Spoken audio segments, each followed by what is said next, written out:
Welcome to this edition of the Rainer Report. Every other week we come to you on this video channel and we present to you in concise measure some of the really exciting and fascinating aspects of what is happening in church life and church leadership life. I want to talk to you about something that's really been on the radar for quite a while. We've blogged about it, we've talked about it, we've podcasted about it, but I want to bring it to this video channel and just let's just get into a good discussion about 9 common trends in church worship services. 9 common trends in church worship services. These topics always engender a lot of good conversation, and I hope it will be for you as well. Let's jump right into it. Number 1, choirs are disappearing. Well, that's just kind of a fact. Now, here's something I do see. I do see occasionally some churches bring back choirs. It's usually a choir combination with a praise team. It's not the traditional choir. That's happening. But the reality of it is fewer churches have choirs than did 5 years ago, than did 10 years ago, than did 20 years ago. Choirs are disappearing. Number 2, dress is more casual. I remember almost 13 years ago, I went to what would eventually become my home church before I moved to Spring Hill to go to my son's church, but I was at Brentwood Baptist Church. And because I was just accustomed to this, I went to Brentwood Baptist, which was a suburban church in a little more affluent area, and I thought I should wear a coat and tie. I wore a coat and tie. That was 13 years ago, and I was one of the few men then wearing a coat and tie. Well, today it is highly unusual to see formal dress. It is highly unusual to see men, for the most part, with coats and ties on. Dress is becoming more casual. And when I go to my son's church in Florida, it is not surprising at all to see people there in shorts and tennis shoes. Now, you can have your own opinion about this, but this is a trend. This is an observation, and it's something that has not abated over the past decade. If anything, it is becoming more prevalent, casual dress in church services. I can almost hear the debates that we have to dress up for God. We have to dress our best. I understand that, but there's another side to that feels like that's not necessarily what God is looking for when He's looking for our best. He's looking for our heart rather than external. But I'm getting in the debate, and I should not be doing that. Number 3, screens are pervasive. Here was a debate 15, 20 years ago that's almost not a debate anymore. Should we have screens in the church? I mean, to think that was one of the hot issues. Now, it is in a few churches, I know that. But it was a really hot issue 15, 20 years ago, maybe even 10 years ago, where if you had a drop-down screen that maybe had the text on the screen, announces, or maybe even showed a video presentation of the pastor while preaching, that was just anathema. Now, screens are common. We understand the visual world. What are you doing right now? You're watching me. Now, I know I have podcasts where you hear me, and I know I have blogs where I write, but you're watching me. This is becoming normative. Screens are pervasive. Number 4, preaching is longer. Why is preaching longer? It has primarily been introduced by the millennial preachers and some of the Gen X preachers.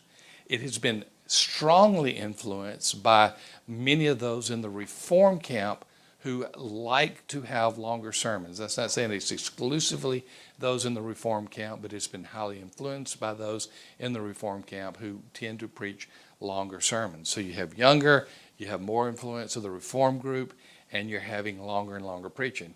Okay, the obvious question is this, Tom: how long is the preaching? Well, the answer is it depends.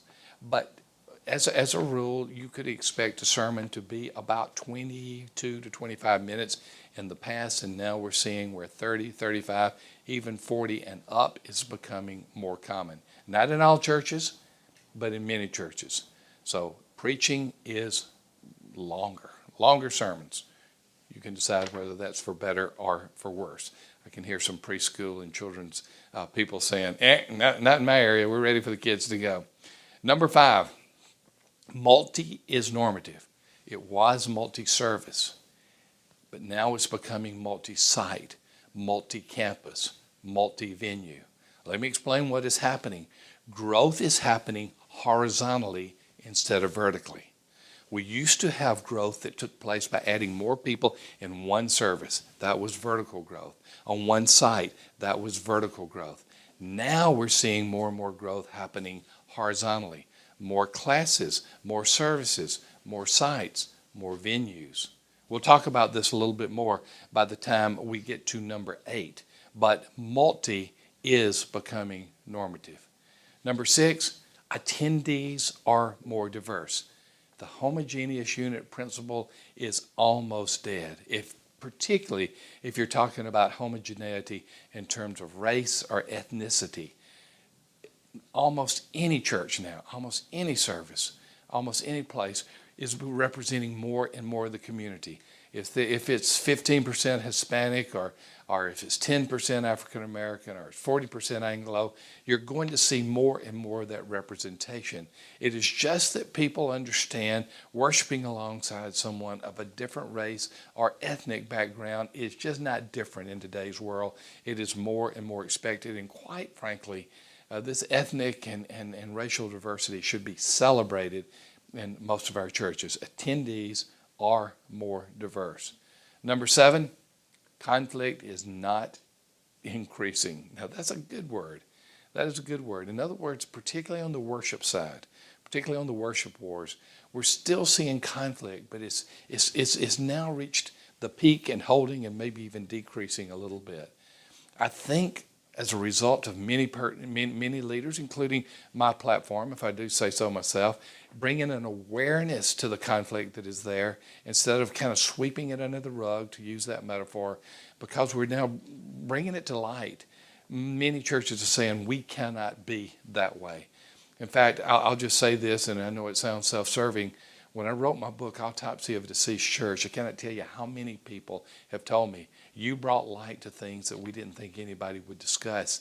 And the conflicts that usually arose over the issues that you mentioned in that book, we don't want to be that church because we don't want to be a dying church. So the good news, conflict is not increasing.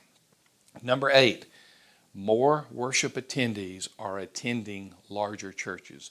There is still the migration, and the kind of the line of demarcation that I'm seeing is 300 or 350, somewhere in that range, where more and more, particularly Gen Xers, millennials, and Gen Z, are more comfortable with having the resources that go with the church, 300, 350 attendance or above. But going back to the point I made earlier, growth is happening more horizontally than vertically. That doesn't mean that they like to go to a big worship service. They like to go to a church that has more resources, but they're very happy with smaller worship services, more sites, more venues, more campuses even. So even though more worship attendees are attending larger churches, that does not mean that they are attending larger worship services. In fact, if I were to add a 10th to this list, I would say they're attending more smaller worship services, but we won't add that to it. But horizontal growth is becoming normative as opposed to vertical growth. Number 9, Sunday evening services are disappearing. We've seen the trend for some time.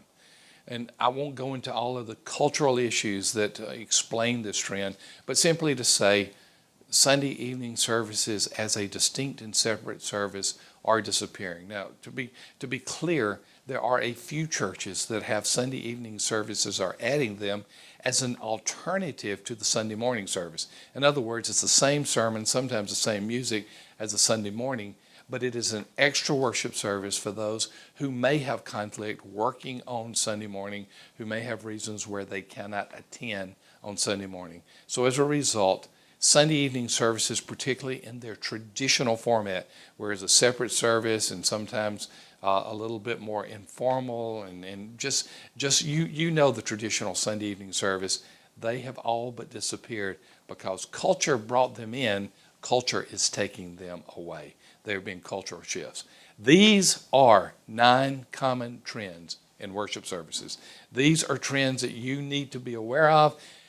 You can just form your own opinion on the good or bad of these, but I think you need to have an awareness of them. As always, I thank Costco and the design build firm that sponsors this. Go visit Tim Songster, the CEO. go to churchdesign.com and look at all that they have to offer. We thank them for sponsoring this. Thank you, Tim. I was just on the phone with Tim yesterday. He's going to be a grandfather. So congratulations, Tim Songster. Thank you for being a part of this Rainer report as we talked about 9 common trends in worship services. I'll see you in a couple of weeks.